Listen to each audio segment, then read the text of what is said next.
ಇಲ್ಲಿ ಸುಮಾರು 10 ವರ್ಷಗಳಿಂದ ಈ ಒಂದು ದಾಸೋಹ ಕಾರ್ಯಕ್ರಮಗಳನ್ನು ಮಾಡ್ತಾ ಇದ್ದೀವಿ. ಇದಕ್ಕೆ ನಮ್ಮ ಮುಖ್ಯವಾಗಿ ನಮ್ಮ ಈಗ ಏನು ಮಾತಾಡಿದಾರಲ್ಲ ವಿಜಯ್ ಕುಮಾರ್ ಚಂದನೂರ್ ಅಂತೇಳಿ ಅವ್ರು ಬೈಸಿದ್ದೇಶ್ವರ ರೈಸ್ ಮಿಲ್ ಕೂಡ ಇರೋರು.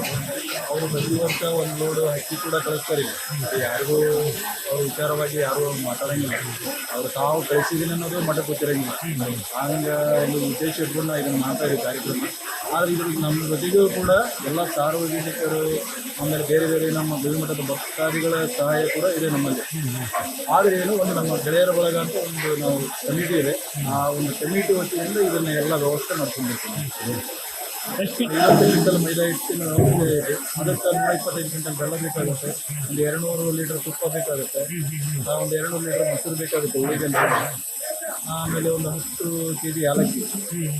ಇದಕ್ಕೆಲ್ಲ ಬೇಕಾಗುತ್ತೆ. ಇದಕ್ಕೆಲ್ಲ ವ್ಯವಸ್ಥೆ ಇಟ್ಕೊಂಡು ನಾವು ತಯಾರು ಮಾಡಬೇಕು. ಎಷ್ಟು ದಿನ ಮಾಡ್ಬೇಕು ಅಂದ್ರೆ 2 ದಿವಸ ನಾವು ದಾಸೋಹ ಕೊಡಬೇಕು. ಎಷ್ಟು ಜನ ಕೆಲಸ ಮಾಡ್ತಾರೆ? ನಾಳೆ 15ನೇ ತಾರೀಕು 16ನೇ ತಾರೀಕು. ಇದಕ್ಕೆ ಒಂದು ಕನಿಷ್ಠ 100 ಮಂದಿ ನಾವು ಜಿಲ್ಲೆಗೆ ಹಾಕೋನ್ನ ವ್ಯವಸ್ಥೆ ಮಾಡ್ಕೊಂಡಿದ್ವಿ. ಅದ್ರ ಜೊತೆಗೆ ಅವರು ಒಂದು 200 ಜನ ಅವರಿಗೆ ಹೆಲ್ಪರ್ ಇದ್ದಾರೆ. ಮತ್ತು ಒಂದು ಸೇವೆ ಅಂತೇಳಿ ಒಂದು 200 ಜನ ಇದ್ದಾರೆ. ಟೋಟಲ್ ಒಂದು 500 ಜನ ಇದರಲ್ಲಿ ಕೆಲಸ ಮಾಡ್ಬೋದು.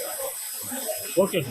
2ನೇ ಸಲ ಮಾಡಿದ್ದು ಉದುರು ಮಾದಿ ಹೊರದೆ 1 ವರ್ಷ ಉಗ್ಗಿ ಮಾಡಿಸಿ 7 ಕಪ್ಪರಿಕ್ಕಿ.